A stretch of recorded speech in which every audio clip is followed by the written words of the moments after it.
Oh, no burbot, no big fish. Sleeping on the ice was awesome.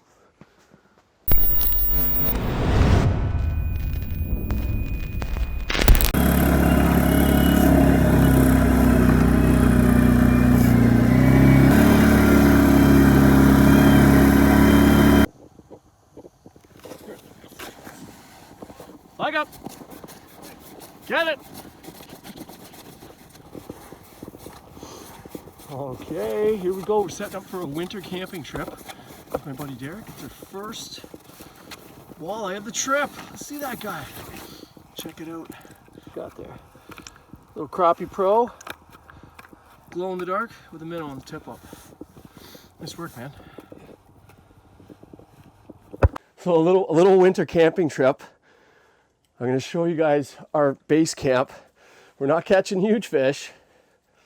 We're on a little back lake, you know, catching super small walleye so far, but it is a ton of fun. It's something different, and I'd love to share this with you. Ha. We're in a small back lake, and it's basically just a big bowl. And there's 80 plus feet of water not far from us, and we're set up in anywhere from that 12 feet to 18 feet of water, but right now I'm sitting in 17 and a half feet of water. And it's not fast and furious, but we've had a little bit of action this morning, and they've all been really small.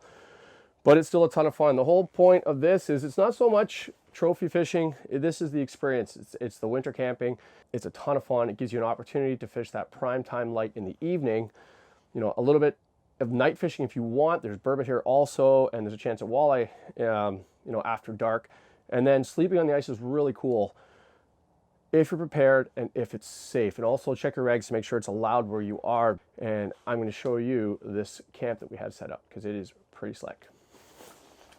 This is a great base camp, and I'm going to take you really quickly on a little tour of what I have here and give you guys an idea just what we're dealing with. So here's base camp, guys. I got my cot here, it folds out. We got our food over here, cooking supplies, etc. And our camera equipment. We got my chair. This is really slick. I put these foam squares on the ground just to give me, some insulation at nighttime. And it's really nice. I can actually walk around. I got my Crocs over here somewhere, but I can walk around in my Crocs. And then on this end, you can see there's tons of room. So I've got this is the big buddy, and I got a propane tank outside. What I do have in here, and I highly recommend that you look into this and get one, but there's a couple things. What I've done is I make sure my vents are open, obviously. And then this is really important, especially if you're spending the night out here. So please, if you're sleeping on the ice and you're using a big buddy or a propane heater of any kind, get yourself one of these carbon dioxide detectors, because you don't want to sleep in a hut without one of these. So yeah, that's the basic setup right now. So it's really cool. A hut this size. This is the Lodge Magnum. Is that what it's called? Monster Lodge. It's an Otter Monster Lodge. So tons and tons of room. I got all my fish and stuff on one side, all my base camp stuff on the other side, and it is super toasty. It's minus 20 something outside. It is an absolutely beautiful day. Okay, so pretty simple setup. Got two lines going, and one of them is just a dead stick, and I've got that with just a jig head and a live shiner. And I'm going to leave that maybe just a foot off the bottom. We're allowed 2 rods, so on my other rod, what I'm going to do is I'm going to put a small spoon on, rattling flyer, and I'm going to tip it with a minnow head, and just kind of like pound the bottom, ground and pound, boom, boom, boom, boom, boom, boom, boom, boom, one spot. Make some mud, make some noise, and then pick it up and hold it. And hopefully that combination of the dead stick and the ground and pound, as fish are moving through. I got fish all over me right now. I think they're small fish. So I'm going to try dropping the spoon back down. He's looking at the dead stick. I'm just going to kind of quiver it in place. I'm going to overwork it. Little bumps. You know, it seems like sometimes if you overwork it and these fish are off, they just kind of like come in because they're curious and then swim off. But if they're really neutral, this dead stick here,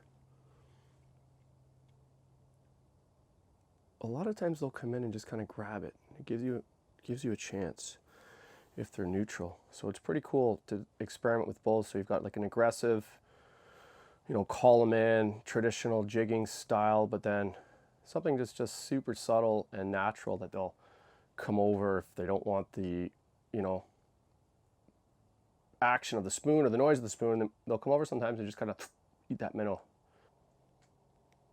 He is all over that bait right now. I'm gonna pick up this dead stick. I think he's gonna bite it.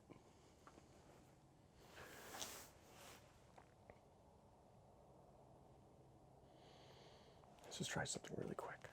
Let's just see if we put a live shiner on. So that's the other thing too. Sometimes if your minnow, when you first put on those shiners, they've got so much action that sometimes that is when you get the most bites. It will actually attract them. Like they'll come in and look at it, and because it's freaking out down there,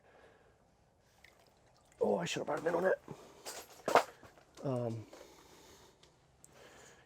It will help make a fish that's looking, you know, bite right away. So that's a good tip. If you are allowed live bait and you have a lot of it and you're watching fish come into your graph and then rejecting it and you're using a dead stick, switch your minnow. Try just like reel it up as quick as you can, grab something that's super lively. Don't get rid of the other one because you could still use that, but sometimes a new minnow, as soon as you drop it down there and just like freaking out like mad, that will make those fish commit too if they're neutral.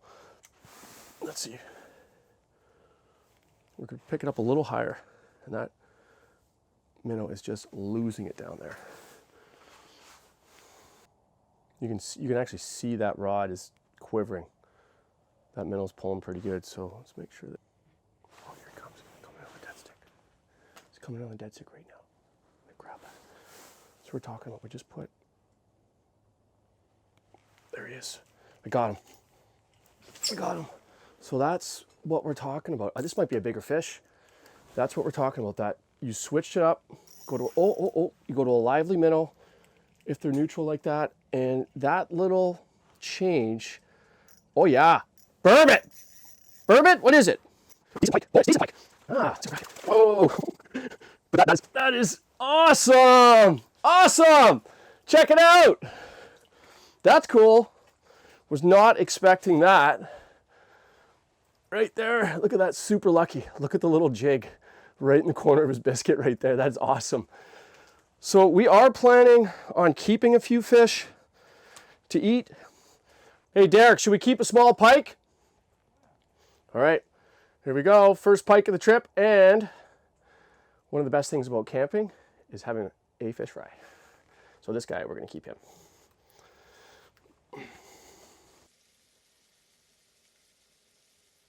I'm gonna put one of these guys on, something bigger, and try to draw something in. What color do I want? Let's try this guy here. There we go. So we're gonna put something on, rattle bait like this. Has the option for a glow stick, which is pretty cool. So as the light drops, I can insert that glow stick. It's got a wicked rattle.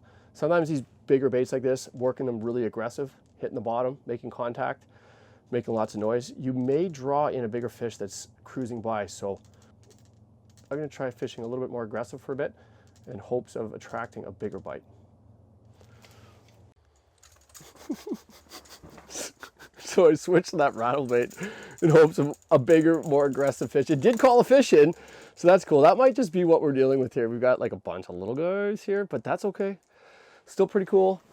So switched over, started like really pumping the rod aggressively and called him in. So still cool. That could be possibly the smallest walleye though I've ever got. Oh, that's hilarious. I was looking at my phone. I got bit. I wasn't even recording. Okay, so this is base camp. We're getting ready for the evening primetime bite. And this is what I wanted to show you guys. As that sun drops and hits that tree line behind us, that seems to be when we refer to this primetime bite. When that happens, that last part as the sun comes down, hits the tree line, and then disappears. That's probably one of your best opportunities to trick more fish or to get a bigger fish. So take advantage of that first thing in the morning as that sun is, you know, coming up, and again in the evening, the afternoon as it's dropping now. So it's just past 4 o'clock and we are entering that prime time evening bite. It's toasty in here. Let me tell you, why are we gonna set that up? Why am I crouching down? Let's just get this tire up and we can kind of see what's going on here. Okay, let me show you these little glow sticks that go inside the different Lindy baits, but this is pretty cool. So this is just, you know, it's a little teeny glow stick and you have to break it. Remember Halloween when your parents gave you these? Right? You give it a shake. You got to kind of like work it a bit because they're tiny. But you can see now we got like a little glow happening, right? So this is pretty cool. So check this out. So this has this little cavity here, right? And then you just take this and literally put it right inside. Look at that sunset. What an awesome way to end our trip. This was incredible camping on the ice in this monster lodge. We got a few friends that came out to meet us, our friends Tyler and Cameron. Thanks for all your help with this trip. And I hope that everybody learned something that can help them the next time they're out on the ice. Be safe. Thanks for watching, and until next time.